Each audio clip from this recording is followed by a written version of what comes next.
اللہ نے جو عذاب نازل کیا 70,000 بنی اسرائیلی تھے، یہ 70,000 پہلے انہیں موت دی، موت کے بعد حضرت موسیٰ کی دعا پہ انہیں زندگی عطا کی، پھر مقام طیہ میں انہیں قید کیا، لیکن پھر ان پہ کرم ہوا کہ اللہ نے منسلوہ نازل کیا، لیکن پھر 40 سال بعد اللہ نے پھر ان پر کرم کیا کہ انہیں بغیر جنگ کے فتح عطا فرمائی۔ پھر اللہ نے فرمایا کہ تم وہاں پہ سجدہ کرنا، وہاں پہ جا کر جو ہے تم نے توبہ کرنی ہے۔ اب انہوں نے پھر اللہ کی نافرمانی کی تو اللہ تبارک و تعالی نے جو اب کے نازل کیا عذاب، وَإِذْ قُلْنَا ادْخُلُوا هَٰذِهِ الْقَرْيَةَ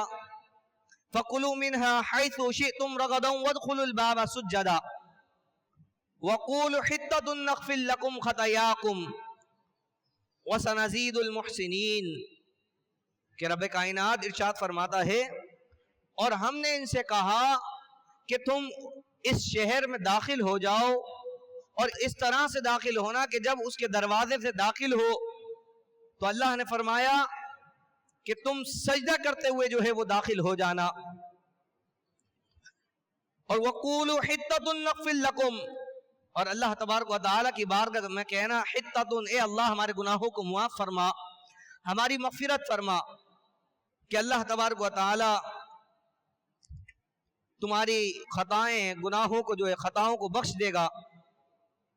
اور فرمایا وَسَنَزِيدُ الْمُحْسِنِينَ، اور ان قریب ہم نیکی کرنے والوں کو زیادہ عطا فرمائیں گے، احسان کرنے والوں کو، محسنین کو اللہ نے فرمایا وَسَنَزِيدُ، ہم مزید عطا فرمائیں گے۔ فَبَدَّلَ الَّذِينَ ظَلَمُوا قَوْلًا غَيْرَ الَّذِي قِيلَ لَهُمْ فَأَنزَلْنَا عَلَى الَّذِينَ، اللہ تبارک و تعالیٰ فرماتا ہے کہ ان لوگوں نے اس قول کو بدل دیا دوسرے قول کے ساتھ، ظَلَمُوا رِجْسًا مِّنَ السَّمَاءِ بِمَا كَانُوا يَفْسُقُونَ، پھر اللہ فرماتا ہے کہ ہم نے آسمان سے ان کے لیے عذاب نازل کر دیا، کیونکہ یہ نافرمانی کر رہے تھے، اپنی جانوں پر خود ہی ظلم کر رہے تھے، اس وجہ سے۔ اب دیکھیے کہ اللہ تبارک و تعالی نے جب انہیں فرمایا وَإِذْ قُلْنَا ادْخُلُوا هَٰذِهِ الْقَرْيَةَ کہ تم اس شہر کے اندر جو ہے وہ داخل ہو جاؤ، تو یہ شہر سے مراد مفسرین نے لکھا کہ اس سے مراد بیت المقدس ہے، کہ اس بستی میں جا کر کیا کرنا ہے، فرمایا فَقُولُوا مِنْهَا حَيْثُ شِئْتُمْ رَغَدًا، اللہ نے فرمایا کہ تم اس بستی میں داخل ہو جاؤ اور بے روک ٹوک جو چاہے تم اس میں سے کھاؤ، تمہارے لیے اللہ نے یہاں حلال کر دیا رزق، کھاؤ پیو۔ اب اس بستی کے پھل، برتن، رہنے کا سامان سب تمہارے لیے اللہ تبارک و تعالی نے حلال کر دیا، اور اس بستی میں سکون کے ساتھ جو ہے وہ تم یہاں رہتے رہو۔ اور آگے فرمایا وَادْخُلُوا الْبَابَ سُجَّدًا کہ جب تم اس کے دروازے سے اس شہر کے اندر داخل ہو جاؤ تو اللہ تبارک و تعالیٰ کی بارگاہ میں سجدے کرتے ہوئے جانا۔ یا مفسرین نے لکھا کہ اس سے مراد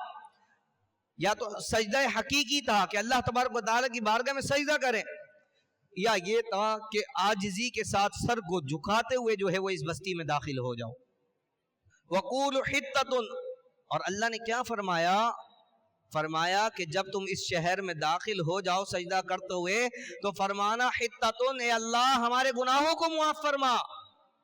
بنی اسرائیل جو پیچھے بڑی خطائیں کر چکا تھا، بڑی خطائیں کی ان لوگوں نے، حضرت موسیٰ کی نافرمانی کی، اللہ تبارک و تعالیٰ کی نافرمانی کی، اللہ کے قول کو جھٹلایا، حضرت موسیٰ کے قول کو جھٹلایا، اللہ اور اس کے نبی کی نافرمانی کرتے رہے، جس پر ان پہ عذاب بھی نازل ہوا۔ تو اللہ نے فرمایا کہ تم وہاں جا کر یہ کہنا کہ اللہ تو ہمارے گناہوں کو معاف فرما، تو ہوگا کیا؟ اللہ فرماتا ہے نغفر لکم خطایاکم، ہم جو ہے وہ تمہارے گناہوں کو، تمہاری خطاؤں کو جو ہے وہ معاف کر دیں گے۔ وَسَنَزِيدُ الْمُحْسِنِينَ، اور اللہ تبارک و تعالی احسان کرنے والوں پر، نیکیاں کرنے والوں پر، محسنین پر جو ہے انہیں زیادہ عطا فرماتا ہے، زیادہ کرم فرماتا ہے۔ اب یہ ان پر انعام تھا، کیا انعام تھا؟ دیکھیں 40 سال مقام طیہ میں قید رہے بنی اسرائیل، 40 سال، اب بغیر لڑے، بغیر محنت کے، کیونکہ حکم کیا تھا؟ ہوا یہ تھا نا کہ بنی اسرائیل کو حکم دیا گیا تھا کہ جائیں، جا کر بیت المقدس میں جو قوم آباد تھی اس سے جہاد کریں۔ اب یہ مقام طیہ کے مقام پہ جب پہنچے تو انہوں نے حضرت موسیٰ سے فرما دیا کہ آپ جائیں، آپ جانے، آپ کا رب جانے، ہم تو یہیں ٹھہرے رہیں گے۔ تو اس پر اللہ تبارک و تعالی نے انہیں 40 سال یہاں قید رکھا، لیکن پھر اللہ تبارک و تعالی نے توبہ کی توفیق عطا فرمائی، اور بغیر جہاد کے، بغیر لڑے، اللہ تبارک و تعالی نے انہیں فتح عطا فرما دی کہ جاؤ تم مقام میں داخل ہو جاؤ اور وہاں کھاؤ، سکون کے ساتھ وہاں پہ رہو، وہاں برتن استعمال کرو، رہائشی مکانات استعمال کرو، سب تمہارے لیے اللہ تبارک و تعالی نے آسان فرما دیا۔ لیکن دو کاموں کا اللہ تبارک و تعالی نے حکم ارشاد فرمایا تھا، ایک کہ سجدہ کرنا، یعنی کہ علماء نے لکھا یہاں سجدہ حقیقی یا پھر عاجزی مراد تھی کہ سر کو جھکا کے اللہ کی بارگاہ میں سر جھکا کے عاجزی کے ساتھ اس شہر میں داخل ہونا، یعنی کہ تکبر نہ کرنا، کیا ہے ہم تو اس پر غالب آ چکے ہیں، ہمیں فتح مل چکی ہے، نہیں، اللہ نے فرمایا عاجزی کے ساتھ جو ہے وہ اس شہر میں داخل ہو جاؤ۔ اور دوسرا حتۃ، کہ اللہ کی بارگاہ میں مغفرت کی دعا کر لینا۔ اب انہوں نے گناہوں کی بخشش مانگنے کے بجائے اپنے ان الفاظ کو تبدیل کر دیا۔ اللہ فرماتا ہے فَبَدَّلَ الَّذِينَ، ان لوگوں نے بدل دیا،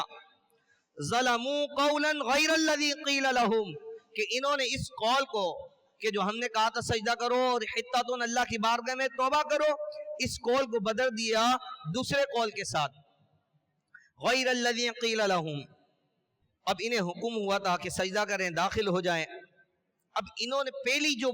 تبدیلی کی وہ کیا کیا کہ سر کو جھکانے کے بجائے یہ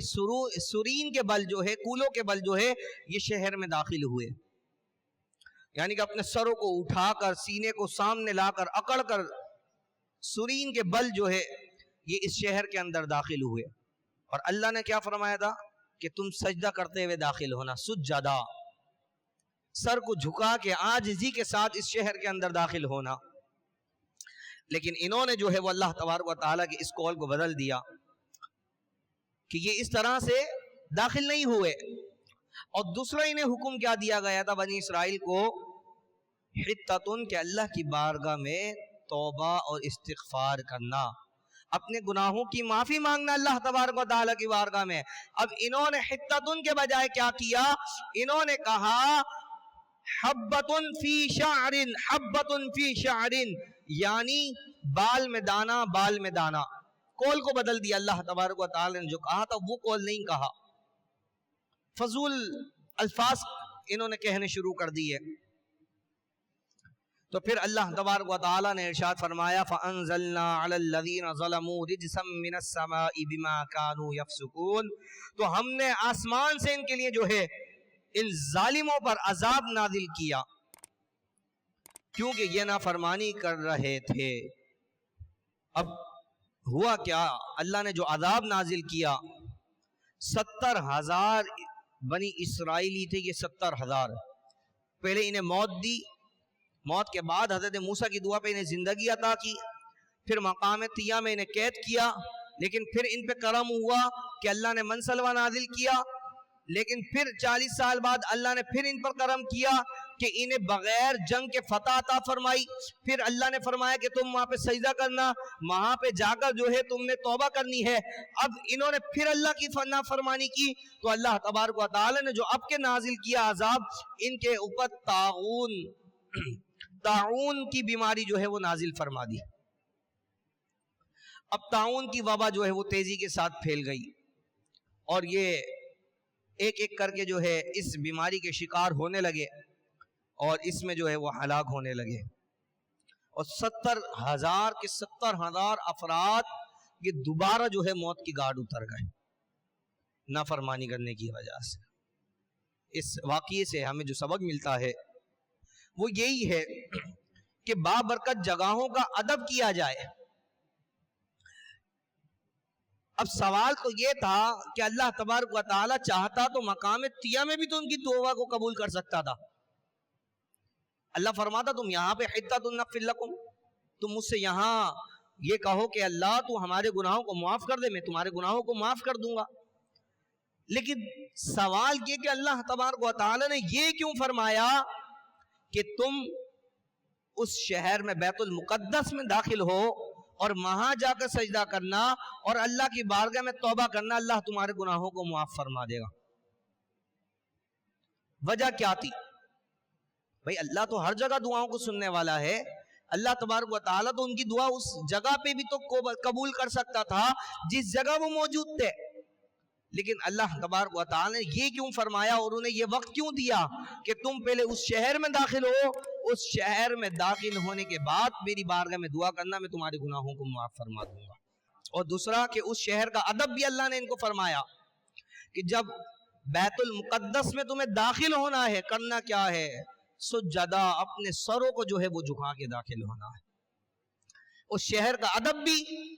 اور اس شہر کی برکت یہ کہ تم اس شہر میں جا کے دعا مانگو گے تو میں تمہاری دعاؤں کو قبول کر لوں گا۔ اللہ اکبر۔ آپ دیکھیں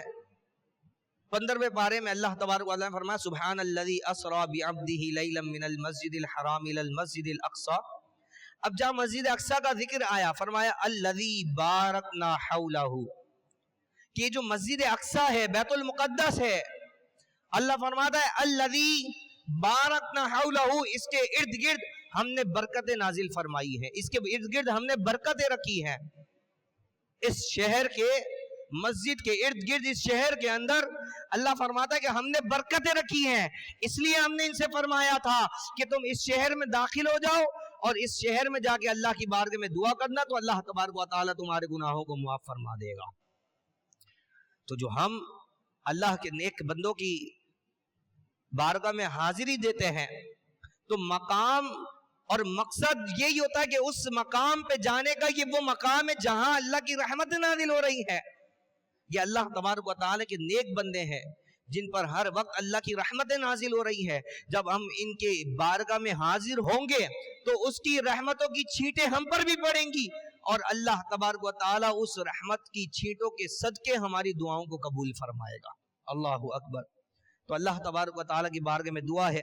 کہ اللہ تبارک و تعالیٰ ہمیں بھی اپنے احکامات پر عمل کرنے کی توفیق عطا فرمائے اور ان احکامات کو بدلنے سے بچنے کی توفیق عطا فرمائے۔ آمین وآخر دعوانا ان الحمدللہ رب العالمین۔